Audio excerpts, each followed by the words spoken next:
What's up, players, and welcome to a very, very special edition of the Soul and Stereo Sessions. And today, I'm excited, y'all. I'm honored to be here with the mastermind behind many of my favorite personal tracks. A lot of those joints back there behind me. This man's name is all up in the credits. I'm talking Grammy-winning super producer Andreao Heard. We call him Fanatic around here. What's up, Fanatic? Hey, good morning. Great to be here. Looking forward to sharing all the information that hopefully will help somebody else in their journey, trying to get into this crazy business that we're in called the music business. It's always changing. So hopefully we can help somebody today. So happy to have you. So let's jump in. Let's get started. I know you're a Greensboro guy. I'm from VA, not too far away. Shout out to the Southeast. Yes. So tell me how you fell in love with music production, and most importantly, how a kid from North Carolina was be able to get those placements outside of our area and hit that next level. Well, I've hip hop definitely changed my life. Growing up, I listened to a lot of soul music. Between my dad playing James Brown and my stepdad playing the Isley Brothers and Millie Jackson and all these different types of soul music. Like my dad was more into like Kool and the Gang and James Brown, where my stepfather was into Southern Soul and Philly International. So I got that, as well as going to a private school where I was the only Black kid in my class, where I was turned on to a lot of pop music, like Paul McCartney, the Beatles, the Doobie Brothers, all these different classic rock acts as well. So between that and then my mom listened to soft rock a lot of times on the way to school in the morning. So just really becoming a music lover very early on in my life and being turned on to so many different styles and genres of music at a time when the pop charts were filled with everything from country to R&B to soul. Everything was mixed in together. So growing up with that, later on, I discovered hip hop, and it changed my life because hip hop was something that you didn't have to have a lot of money to get into the studio. You didn't have to have a lot of money to get equipment. You didn't have to play an instrument. It was just Black kids finding a way to express themselves. And so all of that musical training I had growing up allowed me to go back and pull from those influences and put it into hip hop. So I knew what records to sample. I knew what records were a staple in the Black community and things like that. So I got into hip hop in high school by meeting a guy by the name of Dana Mitchell, Mixmaster D, who basically just turned me on to Run DMC and Houdini and the Fat Boys and all these different hip hop acts. And I was just basically in school with him. Every Friday, we would go to the record store and we would get these Def Jam records. When you would see the label, you knew it was something good. Yes, sir. Profile records, when you see the label, you knew it was something good. So we got turned on to all of that. And that's when I discovered Rick Rubin and discovered he was a producer. That's when I got into Sleeping Bag Records and discovered Mantronics. So Rick Rubin and Mantronics were two of my biggest influences very early on. And I went to the Art Institute of Atlanta after high school, studied music business. The Atlanta scene was just popping that time with the Face Records coming there, and Jermaine Dupri doing his thing in Dallas, Austin. And then just came back home, and we started an independent hip hop label out of the South with Ski Beats and Mixmaster D and Payroll Records and Eli Davis. And we started that. And basically, after that evolved, we started going back and forth to New York. And just going back and forth to New York, getting in the mix with all these people. Because in New York City, you can find, your favorite rapper just walking down the street or in a club or in a studio, and things like that. And so just bumping into people and networking, I was able to run into a bunch of later would be iconic artists that I was able to get placements on and just have my music ready. Shout out to Ski real quick, because we don't give enough love to that homie. So as part of your journey, you hook up with Puffy, Hitman. Tell me how that came about. Actually, so I was a friend of mine by the name of course, I was discovered by Vincent Herbert. We had a rap artist by the name of Omniscience that I had put out that he found, and we signed a deal with Elektra. So Vincent kind of introduced me to the music business at a very, very high level for the first time with the production deal that we had on that artist. But his cousin was going to Howard at the time, was working with Bad Boy, Ramon Herbert. Shout out to Jers. He basically was working with Bad Boy, introduced me to Puffy. I played him a lot of my music, and he was just blown away by the as much music as I had to offer.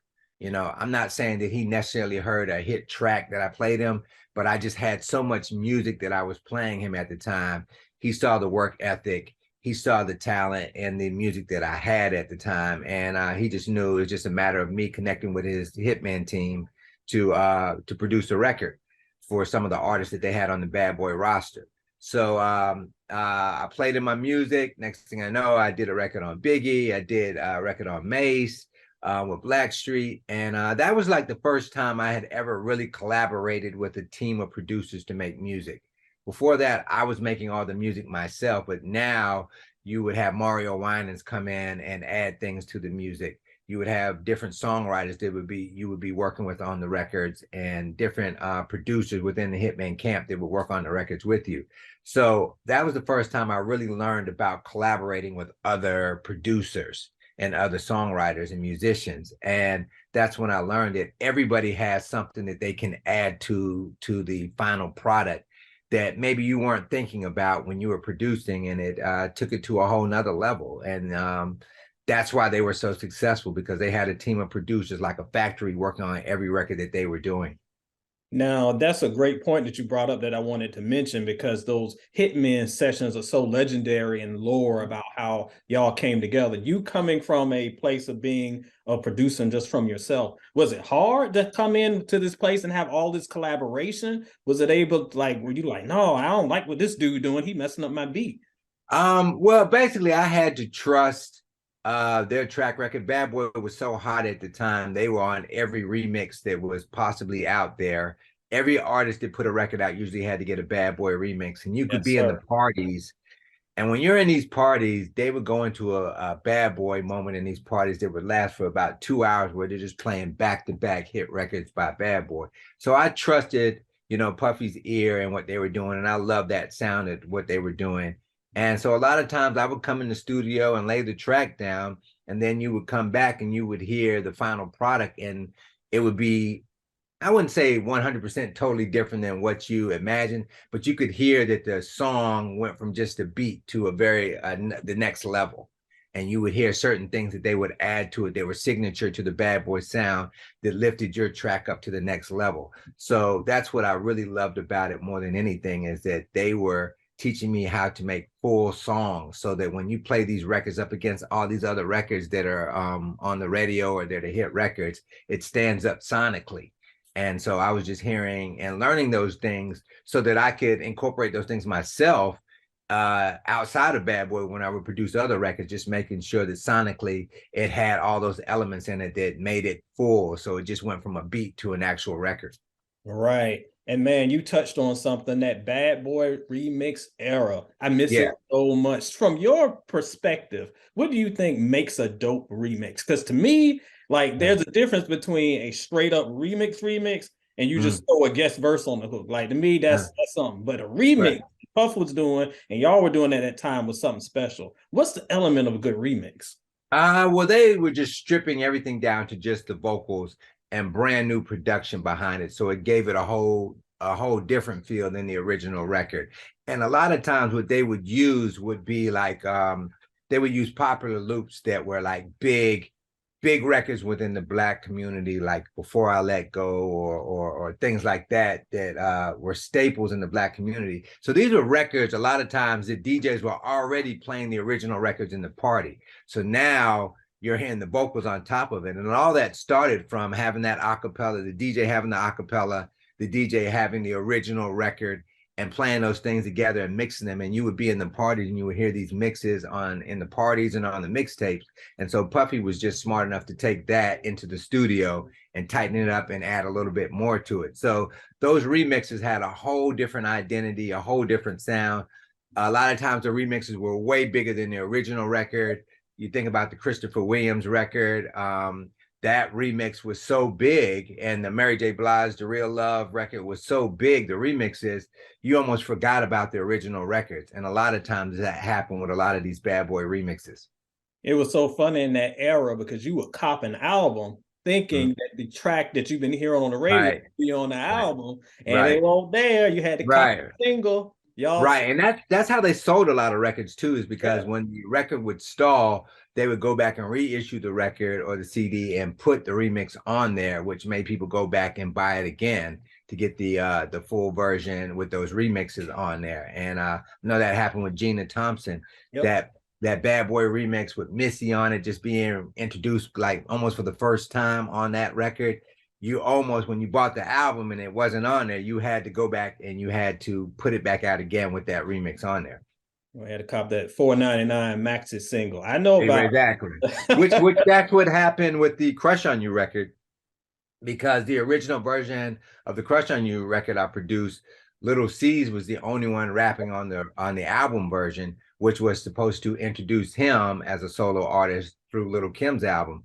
And then when the DJ started playing the record, the album came out and the DJ started playing the Crush on You record, it just took off so much that Big made Kim go back in the studio, put her vocals on the record, and then they re-released it with that version on the record and put the maxi single out, and it just took off, and it was like the biggest record of her career. So, just having the foresight to understand how those remixes can change everything. That whole Bad Boy camp and Biggie and all them were very, very intelligent in making sure the remix was a staple in Black radio and in the clubs.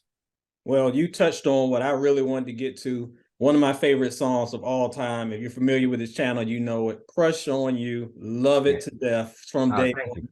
And even from what you were saying early on, when I copped Kim's album back in the day and it had the C's version, I even loved the C's version. And Right. I know that one word for word. And then the remix Mm, came out and the video came out. Yeah, one right. of the best videos of all time. Take us back to the creative process of you putting together that so distinct beat that has been Uh-huh. sampled by SWV, Mariah not too long ago. What was the creative process putting that together?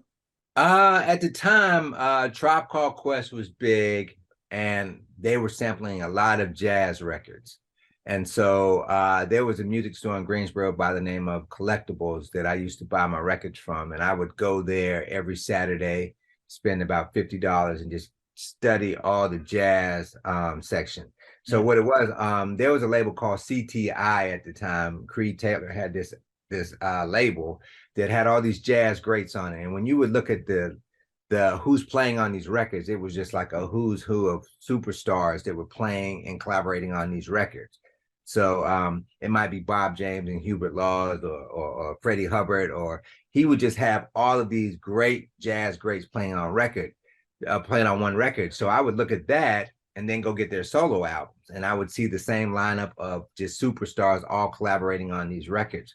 So I was really into jazz at the time, and so I came across the Jeff Lorber fusion record, and Jeff Lorber had Kenny G in his band and all these different amazing musicians playing on his records. And I found the record, and as soon as I put the needle down, I heard that loop, and I was just like, "Oh man, this is dope." I was like, "Let me just make the drums harder on it." So I got out the SB 1200, put those dirty drums on it, arranged it a little bit so that it had the wind up in it. One of my mentors, Biz Markie, told me a long time ago, there's like, you got to have a wind up on your record. Almost, if you listen to Nobody Beats the Biz, how that record starts off. Yep. And that wind up is almost like a call to the dance floor. So when people hear that, they know what that record is, and they immediately start running to the dance floor. And it was the same thing with Crush on You. When you hear that wind up, you know exactly what it is. Everybody starts coming to dance to that record. So I put that all together, and I had that beat for probably about 2 years, and nobody bit on the beat. I think Entice which was a rapper from Greensboro, might have been the only one that heard it and was like, "Yo, I want that track," but nobody else really heard it until I got to Big. And when I got to Biggie, shout out to Sincere Thompson. Sincere introduced me to Rivera indirectly, and they knew each other. Sincere helped me get the record to and Biggie, and Biggie heard it immediately when he heard that track. And that was one of the first tracks I laid down when I was working on Lil Kim's album, and he put C's on it. And so just C's called me one day and was like, yo, this record is blowing up. All the DJs are playing it. You got a hit. It's going to be big. And then the next thing you know, every time I would get in the car, I would hear that song on the radio. Like, I was like, yo, what is going on? It's like every single time I would get in the car, that record would be playing on the radio. And then it just blew up from there. I love it. I love it so much. And that's not the only hit you've had. You've had a bunch, and I want to kind of spend some time talking about. I'm gonna be selfish. I'm gonna talk about some of my favorites. Y'all will be all right. But okay. Another one of my favorites, underrated, I feel like should have been a single, and we'll talk about that going forward. Michael Jackson, you worked with Tech Crew, Heaven Can Wait. I want a video so bad for that record. Tell me how that process went. Well, also too, you know, that was supposed to be the third single off of the album, was supposed to be Heaven Can Wait. They had started playing that record on the Quiet Storm, and it started building momentum, and people started talking about that record. So it was technically the third single, but of course Michael had his altercation with Sony, and they shut it down. But I'm like you, like I would have loved to see what Michael would have created visually with a video from that song, because you know, he just creates at the very highest level when it comes to his storytelling through his music videos. So I know that video would have just been crazy. And when I did that record, that was the first time when I heard, when we started constructing that record, right? That record to me sounded like Lady in My Life to me. It gave me that type of vibe. And I know Michael hadn't done a record talking about a relationship with a female in a long time. A lot of his records were heal the world type records that were, you know, feel good, humanitarian type records. And he hadn't done anything like that in a while. And I wanted to do something that would play on forever at Black radio and in the Black community as like one of those staple records that, you know, people would make love to and have kids to, and it would always be on the slow tapes and all those type of things. So I wanted to create that type of record for Michael Jackson with that. And so got with Teron Bill, and he got with some writers, Aritza Laws, and they, Teron is a guy that really knows the intricacies of Michael Jackson's signature. So I knew he would be the right person to write this record. And he found Q that laid the reference, who's from Charlotte, North Carolina.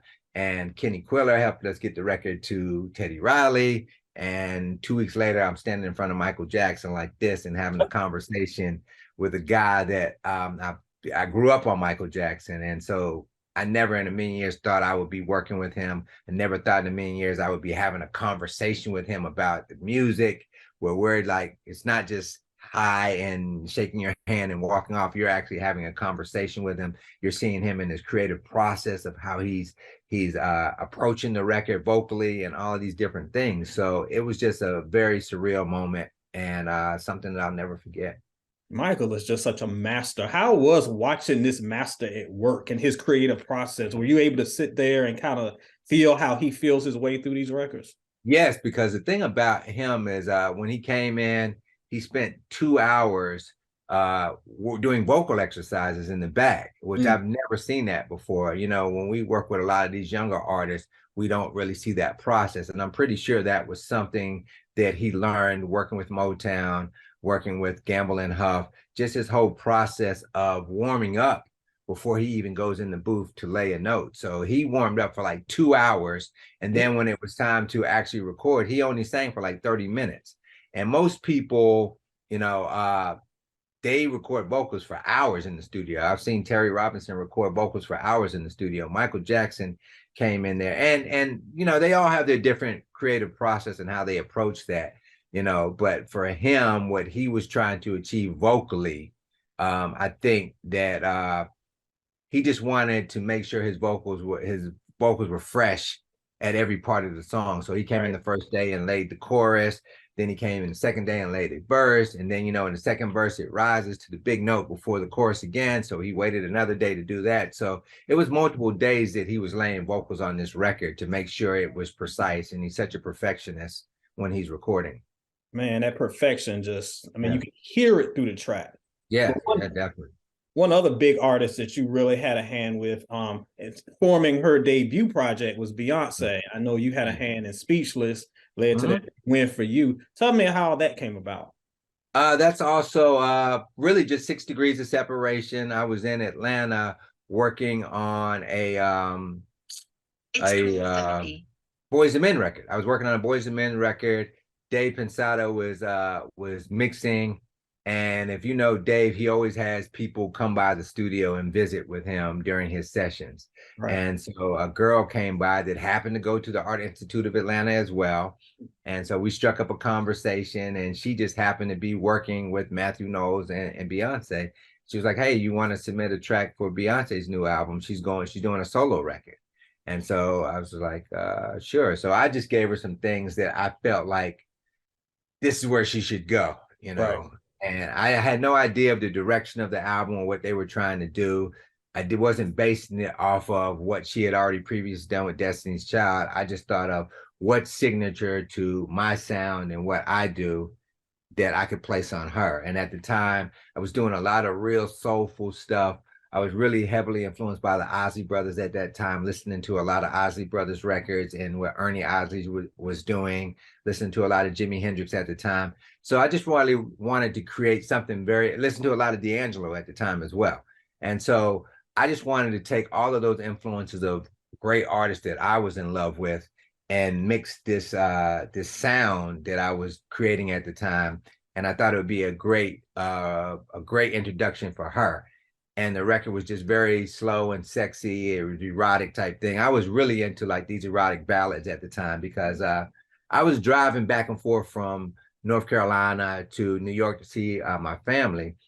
And when I would make these long trips down to see my mom, I would play a lot. And I had an artist at the time that I was grooming, and I wanted to really introduce him. Shout out to Tavares Pope. I really wanted to introduce him to a lot of soul music at that time. So I was listening to a lot of Ohio players, listening to a lot of Ozzy Brothers, listening to a lot of GC Cameron, just a lot of different things that were very soulful at the time. So I was creating a lot of ballads in the studio with Sherrod Barnes, who was helping me co-produce everything. And we wanted to take Beyonce in this direction. So I gave her the track, and I didn't hear anything from them for about 6-7 months. And then I got a call in the middle of the night that, hey, you got to go to the Hit Factory tomorrow to mix the record with Beyonce. And I was like, what record are you talking about? I didn't do a record for Beyonce. And they're like, no, she heard one of your tracks. They wrote a song to it, and it's coming out. Shout out to Angela Bien. She co-wrote the song with Beyonce.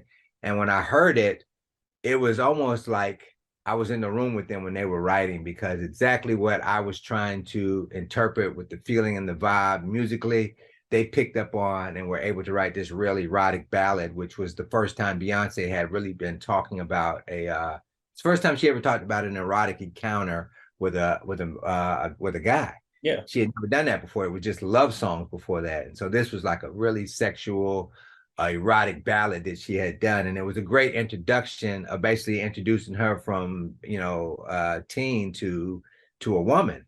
And so it was a very pivotal point in her career, musically, lyrically, her coming out as a woman now and a solo artist. So I just think I was and she was very appreciative of the record. Every time I would see her, she would show me that. And so the thing about it is, I just think I was a big part of her evolution into womanhood and a solo artist. So I love that about that. And that's what happened with the Michael Jackson record as well. Just taking him to another place musically and in his career. So between the Lil Kim and introducing her to the world, from Junior Mafia as a solo artist, through Crush on You, from Michael Jackson, reintroducing him and in a different way with singing about a woman, Beyonce in the same way as from the group to a solo artist, introducing her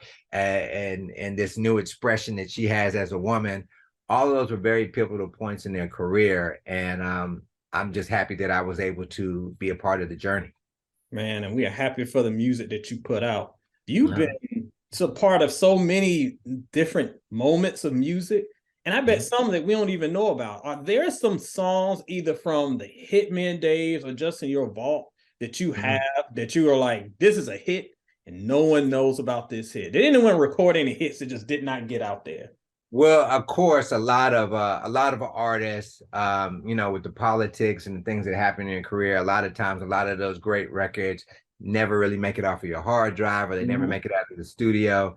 I know one time I went to on Rivera's house, who used to run the label that Kim was signed to. I went to his house one day for something, and when I walked in, I saw a whole rack on the wall that said Fanatic Lil Kim, Fanatic Mase, Fanatic Lil C's, and it was just like 8 or 9 records up there that were on these DATs that had these titles of these songs of my production with them. And when I went in the studio with them, working with Biggie, he would just pick out tracks and I would just lay the beats down. And it was so many that I just laid down, but I never knew, which ones they recorded to until I went to Un's house that day and I saw all of these tracks up there. And it was about 7 or 8 songs up there that they obviously went into the studio, recorded songs to, and recorded vocals to these tracks, but I never heard them. So hopefully one day Un will feel compelled to put those records out and people will get to hear some of those, because those were really at a moment in their career where Mase was at the top of his game. I know Cameron was writing for them. He was at the top of his game. Biggie was at the top of his game. Lil Kim was, and C. So I know there was probably some really good songs that they were creating. Why they didn't make the album, I don't know. Of course, there were samples on those records, so maybe there were sample clearance problems. But I know it was a lot of music that was recorded at that time that didn't come out, and the same thing with Bad Boy as well. And you mentioned Mace, and I meant to bring him up earlier because I remember when Get Ready dropped, that was going Mm-hmm. to be big, and that Yeah, things kind of got weird, and that didn't yeah, get as hot as it should have. Talk a yeah. little bit about how Mace's comeback was all set. Black Street was set, like it was going to be joint, but Oh it yeah, just yeah, yeah. didn't Now take off like it did. this was coming off of his first album that had already went like 4 or 5 times platinum. This was going to be the first single. Um, like I said, I worked with the Hitman on this record. They put Blackstreet on it. Blackstreet was hot at that time also, and it was a Shalimar sample, Night to Remember, Yep. which was the huge record at Black Radio and in the party. So everybody knew this record. It was popular. Mase was on fire at that time. Blackstreet was on fire. Bad Boy was on fire. It was his follow up. So it was going to be a huge record at Black Radio. So even when they first put it out for the first couple of weeks, it was all over the radio. And then Mase, for whatever reason, decided to retire at that time. So, this was like the second time it had happened to me. I'm not sure which one came out first, the Michael Jackson record or that record, but it was like these big records that were supposed to happen for these artists that I produced. These artists had altercations with their label, and the records didn't come out and do what they were supposed to do. But I always get hit from time to time about Heaven Can Wait and about Get Ready, and how those records were like, huge records and huge fans of those records. I always get inbox or on DMs about those records. So I can only imagine how big those records would have been had they really come out and, did everything that they were supposed to do. Because those artists were priorities at the label at that time. So those records were going to get pushed heavily at radio. Exactly, exactly. Get Ready was all over the place, and then Yeah. it was very weird. Right, right, right. But yeah, let's talk about modern day. We talked about the past, and for Mm-hmm. those who are very familiar with Soul and Stereo, y'all know my thoughts on modern day production. But we got the expert in the house. So tell me your thoughts about where we are as far as production today, what you like and what you want to hear more of. Well, it's the thing about it is that the production has changed so much because it's been simplified. Of course, technology plays a huge part in that, and the music being simplified. And the things that really made music so great years ago was that all these producers had signature sounds, Yeah. because they were all doing something different, even down to the hip hop when they were sampling. Like DJ Premier didn't sound anything like Pete Rock, didn't sound anything like Q-Tip or Shaheed Muhammad. Marley Marl didn't sound like Herbie Lovebug. All these different producers had their own signature sound and how they were producing music, and it made them sound different. And the artists were also like that. They all had their own signature sound. They weren't trying to sound like somebody else. Everybody had their own individual sound. And I think that production, on the production side, in order for music to have the heyday or the golden age like it used to have, we have to get back to artists having, I mean, producers having their own signature sound where their music doesn't sound like anything else. When I mentor other producers and talk to other producers, I stress that creating your own signature sound using live instrumentation, with process sounds, like whether they're from Splice or whether you're creating them on the keyboard, whatever it is, mixing them together so that they have their own sound and it doesn't sound like anybody else. When you listen to that Thriller record, Quincy Jones has got Greg Fillingham using synthesizers. So he might be using the same synthesizer as somebody else, but there's a human element to it that separates it from how he's playing with any other keyboard player. He has live instrumentation on the record. So you could use a Rhodes piano that somebody else used on a record, but how he's playing it, when you're adding the guitars and the trumpets and the horn section and things like that to it, it creates a Quincy Jones sound that as soon as you hear it, you know it's a Quincy Jones production. So I just think that if we get back to creating a signature sound and not trying to sound like something that's already on the radio, I think it will make music more interesting. It will give it more life. It will bring back R&B. I think we always talk about bringing back R&B, but a lot of those producers, they came from the church. So when you talk about Rodney Jerkins, you talk about Devontae, you talk about Teddy Riley, talk about all these different producers at that time.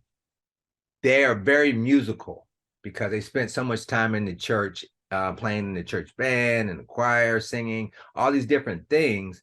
You're learning chord progressions, you're learning changes and bridges in your songs. And they just were very musical. And that's why when you mix what they were doing in the church and then you mix like the raw element of hip hop with the drums and things like that and the dirtiness of that and the rawness of it, it creates a whole different sound that Devontae didn't sound like anybody else. And that's what made his music so eclectic and so different. And so I just think we have to get back to playing and we have to get back to fusing genres of music. As an artist now, that's something that I try to do in my music is fuse things together. So it may have elements of R&B in it, but it also has elements of classic rock in it. And when you're mixing and fusing those elements together, it creates something different. If you listen to every icon that you know that's out there, they did a fusion of something that didn't sound like anything else that was out there. A reference I use is the Police. They were mixing pop and rock with ska, and it just had a whole reggae rock feel or whatever that just created a whole signature sound that was only, what they were doing. So I just think we have to fuse. We have to be more creative on the production side. We have to go into the studio not looking to make a hit, but looking to make something that's impactful, that stands out from everything else that's out there, and not be afraid to live in that space. Man, look at all this. We could straight up Sunday morning Easter sermon up here. Don't get mad at me. See, Fanatic said it. He said it. Don't get mad at me this time. Because but I love a lot of the stuff that they are doing. They are creative, but I think that we can take it even further. I think it will, establishing your own individuality as a producer. I just think that it's so important. I'm working with a producer now by the name of Kincaid. It's doing something so different.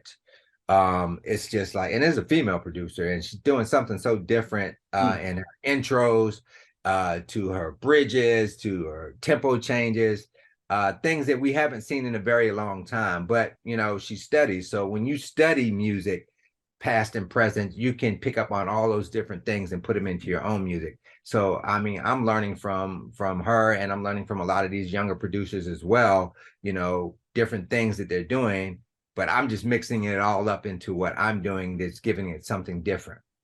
And to your point, I do miss the days where you could hear the beat and hear the Mm. production and know exactly. I would know a Missy Elliott song or whomever just Timberland. from the Tim, yes, just Yeah. from the production. Now, if it ain't a tag up there, if Young Metro don't trust you, I don't know who did it. So You don't know what it is, right? It's a lot of it sounds very similar. But I think the record company kind of holds some responsibility in that space because they're so apt now. There's no real A&R going on. It's all analytics. So if there's a big record that's out, they're chasing that. So if you have anything that sounds similar to something that did very well in the analytics space, you go to that A&R and you're playing them something that feels it almost identical to that. They're so quick to jump on it and sign it. So a lot of these artists, producers are creating out of trying to get signed versus just trying to create something that was so different. I don't think De La Soul went in the studio and was trying to make music with Prince Paul so they could get a record deal. I think they just wanted to express themselves differently than anybody else, and they put it out. absolutely, they told you stakes is high. Like Yeah, you know, this was for the love of the game. It just wasn't. definitely. It's a Definitely. different business now. I Yeah. understand that. But before we get to Billie Lennox, because there are a couple things I want to ask you about that. You mentioned Tim, and something started turning in my brain. So one thing I didn't get a chance to mention to you was you worked on Biggie's posthumous album, Born Again. And Yes. you did the joint. I think is I really want to show you. I love that. Yes. I don't love Thank that album, being honest, but I love that song because I Oh, appreciate it. the soul that you put into it, Jodeci and them, they were killing it. Mhm. Two questions. As a producer, is it hard to pair those pre-recorded vocals to something new and like make it mesh and make it work and just make it flow and feel like a fresh new sound? Because those were vocals we had heard before. Right. Listening to it, environment to it, it feels like a whole new track. Right. For that, I mean, Big just sounds good over anything. True. And I know, like for me early on, I would take a lot of his acapellas and put them behind my beats just to make sure that I was in a good space. That anybody that was real lyrical or an MC, they could rhyme over my beats and they fit right in that space. DJ Mr. C tells me that when Biggie was first getting on and he would come to his house and do freestyles, he said a lot of times he would play the beat tapes that I would send Mr. C, because I used to send Mr. C beat tapes for Big Daddy Kane. Oh. And so a lot of times he would take those tapes and he would play them for Biggie, and Biggie would rhyme over those tapes, over those beats. So for me, it was just about making sure that I stayed classic to hip hop with that Biggie record. It was important that I made an up tempo because a lot of his stuff was mid tempo, and I always wanted to work with Casey and JoJo. Of course, you know, Jodeci being from North Carolina, you're a huge fan of theirs. And Tavares Pope came in and laid the reference down with a really Come and Talk to Me, Yeah. which was also a big Bad Boy remix at the time before that. So I knew that like when Puffy heard that, he would hear the Come and Talk to Me in the remix. And I knew since that was a big record that he produced, that it would automatically resonate with him and he would love that. And then for them to put Nas on the record, Yes. I always wanted to work with Nas too. So it's like Biggie and Nas and Casey and JoJo. So to me, the record is an event. It's an up tempo and they're just spitting and storytelling. So it wasn't that hard. I just knew once I got that chorus on there, once I got the track done, I knew that he would love the track. And I think Biggie would have been happy with that record. Well, if y'all have missed that one, go check it out. Love that song. Mm-hmm. But the reason why I brought up Biggie in this sense is there's been a lot of conversations recently about AI, and Timbaland is trying to lead that charge in that space. Your opinion, what do you think about AI, how it's reshaping music, the dangers of it? Because from a fan perspective who has enjoyed hip hop and R&B all the way back to his roots, like I feel a type of way. So I want to get your perspective on how we can do it and do it a way that's respectful and doesn't stomp on the artists and the producers who have worked before them. I have mixed emotions about AI, but to me, it's almost like the SP-1200. They replaced the drummer. True. It's almost like auto tune. They replaced the singer, because I think when you start First of all, technology is undefeated. You're never going to beat technology because people, out of necessity, right? A friend always tells me about the SP1200. When you look at the SP1200, right, it came with a disc in it with drum sounds on it. Right. So the purpose of the SP1200 was for you to take that disc and take those factory sounds and create drum tracks with it. We, as Black people that are, you know, oppressed in the music business with opportunity and money and things like that to be able to, create music freely, right?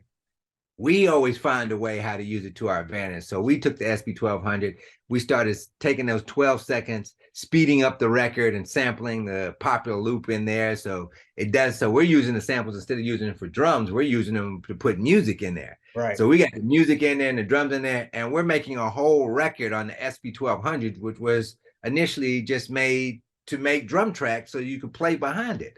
So we took that technology and we took it somewhere else further. Now it's $1 billion business that we created hip hop with this machine. Right. Same thing with auto-tune. When T-Pain came out with it, he was good and it was different, but it got a backlash about the singing. And then all of a sudden, Jay-Z drops Death of Auto-Tune, and that basically like tries to kill it. And then his partner, Kanye West, literally like a year later comes out with 808 and Heartbreaks and totally takes the auto-tune to a whole nother level that makes it even more creative. So you're always going to have these people, these creative people that can take the technology to a place that most people can't take it with. Everybody had a SP1200, but everybody couldn't make beats like Pete Rock or DJ Premier on it.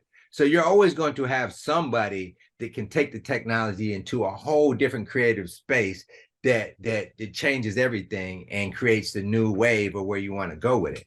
I've recently heard some of these AI ones with, I just heard one the other day with Michael Jackson as a kid singing Rock With You. Wow. And it was amazing. Like when you hear, it sounds like little Michael Jackson singing Rock With You. I have not heard that. It was so crazy that like, when you're in a party, which that record is a staple in the party, when you hear that record in the party and you hear young Michael Jackson singing that, nobody's not running off of the dance floor because they're like, oh, they sampled it with AI or whatever. They're immediately engaged, and DJs are going to play that record. So the consumer is not really thinking about, the negative side of AI. The consumer is thinking about, I want to hear a hot record, and if it's a hot record and if it's creative, I'm into it. The first record that was made with Drake like that has already gone viral. And we got the backlash the very first week that it came out. Now, when you look at it, it's got over 1 million streams on it. And eventually, record labels, they're so greedy. They want the hit record. They don't care how you get it. There was a group called Milli Vanilli that they tricked their whole industry and sold millions of records and won Grammys with. And, until the backlash happened, nobody cared. So my thing is that, and that record is still played to this day. People still appreciate that record. Girl, it's true. But at the end of the day, people just want good music. The legalities of how they're going to figure that out, because they could have easily put this Drake record out and not even said it was Drake. They could have said it was D Mizzle from Detroit was the artist, and you would have never known, and you would have just been like, he sounds like any of these he kind of sounds like Drake. Yeah. We got that with, when Shine came out, he kind of sounded like Biggie until you realize it wasn't him. When you hear Gorilla Black, he kind of sounds like Biggie, but until you realize it wasn't him. And when you listen to these AI things, you listen really closely, you can tell the difference between AI and the lyrical content and what they're saying, because there are only things specific to Jay-Z or Drake that comes from their mind, that is the human element of what they would say and what they would talk about. AI can't necessarily duplicate that. So there's always going to be an authenticity with AI that with these artists that only can come from them, which separates the two.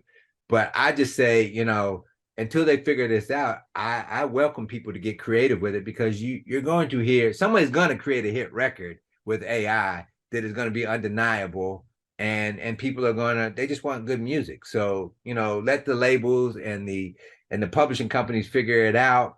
but you're not going to stop these kids from figuring out how to get by technology, and these hackers, they're going to find a way to create, because now everybody and their mother is making music. And so you're not going to be able to stop it. So you might as well join the party and try to get creative with it and make something dope. I think that's what Timberland's doing. He's like, I see Right. the train coming. Let me just hop on it. Right. Definitely. Definitely.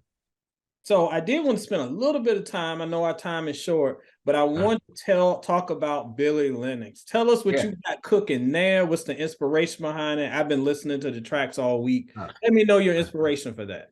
Oh man, I've always wanted to create in a different space than hip hop and R&B. I started off in hip hop. I did R&B, and I'm always trying to grow and evolve as a producer. So now I'm doing more pop and rock. That was a big influence in my life growing up, and I don't really see a lot of people of color creating in that space right now. And the thing about it is, R&B and hip hop is so oversaturated right now with so many artists. Every week there's almost 1,000 artists coming out that are doing hip hop and R&B. And for me, I wanted to, I noticed that like a lot of artists that are white artists get to create in these other genres and just do whatever they want. You know, we've been relegated to, you only can do hip hop and R&B, and those are the artists that are getting signed. Those are the labels that are only putting out Black artists in that space, where other artists that are not Black get to create in country and pop and rock and all these other eclectic genres. And it's just, I wanted to take a stand against that. And I wanted Black artists to see a person that looks like them creating outside of that space of hip hop and R&B. And I think that they'll get inspired when they see an artist being successful at the very highest level, creating in that space. So I started doing a lot of rock and pop with the Billie Lennox project, and it's always evolving and it's always a fusion. And when you listen, I mean, at the end of the day, we created the genre of rock music. And when I look around, I don't see very many people of color being able to create music in the rock space. So I want to change that. I want to give it a new energy. The artists that I do see creating in that space, it's dark and rebellious, when to me rock and roll is very celebratory and sexy and liberating. And so I want to create in that space with rock and roll and give it a whole new facelift and a whole new sound. And so I'm always trying to make my records feel like that, where it's a party, it's fashionable, it's fly, it's sexy, it's all these different things that don't exist in rock right now. So it's a whole mission with this project. I'm on my 4th single. You can find the records online. You can find them on Instagram, YouTube. It's just about continuing this on and hoping that other Black artists get inspired to create in that space of rock and roll, because it's very, very liberating. There's no blueprint out there that you have to follow, and you have to make it sound like this in order to get signed, or to make it sound like it fits in, you know, with what's going on right now. So I'm just in that space with it. Well, you mentioned celebratory songs, liberating songs. Probably my favorite joint so far. She Makes the Devil Moan. That's kind of dope. Thanks. You were able to, on the surface, it's like, oh, a song about a girl. But if you like listen to it, if you dig deep, it's really about celebrating womanhood. So what inspired that? What inspired that direction? Well, I just I study a lot of great artists from the past, and I know how the power of a woman can inspire your music and inspire your creative process. She can inspire so many different things in your life, and I think a lot of times we forget about that. And I look at these documentaries and read these biographies, and I study how Vanity had an impact and an influence on Prince and what he was creating, how Yoko Ono had an influence on John Lennon and what he was creating. And all of these different artists where women were so influential, and how men were expressing themselves through music. And I think that's a very powerful thing. And I think a lot of times we take that for granted, and women don't realize the power they have as well as men don't. And I think that, you know, some of the greatest music that we create comes from the inspiration that we get from a woman, and her being a muse for us in every aspect of our life.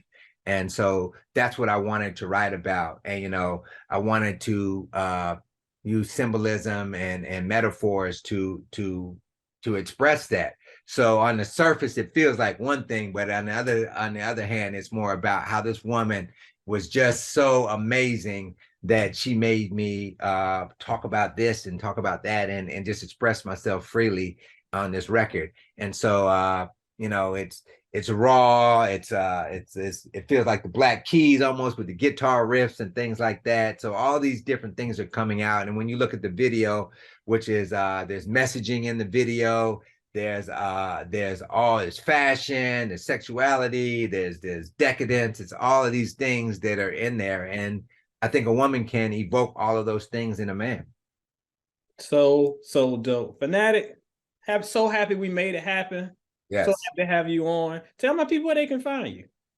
You can find me on Instagram at Fanatic, aka Billie Lennox. Billie Lennox is spelled with Billie, Lennox, Lennox. So you can find me on there. I'm on YouTube as well. And just follow me as I go through this evolution musically and as an artist, moving from being a producer to the forefront of being an artist and understanding what that journey is like. Just watching my evolution creatively in every aspect of what I'm doing. Follow me on there and see what I'm doing.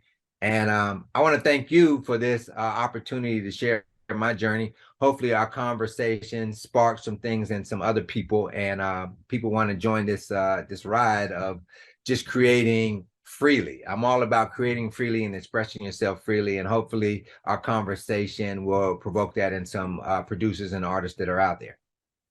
Thank you. We appreciate it so much. And I don't gas when I say that this site might not exist if it was not for songs like Crush on You that really became an architect of my childhood love of this music. So thank you for what you were doing to inspire so many artists and fans like myself to fall so hard for this music thing. I appreciate it, man. We're all vessels here. Without you, you know, alerting people to what we're doing, you know, we all play a part in getting this music and this message out here. And I thank you for this platform as well. No problem. Thank you, Fanatic. Thank you for listening. Everybody just tuned in, and play on, players.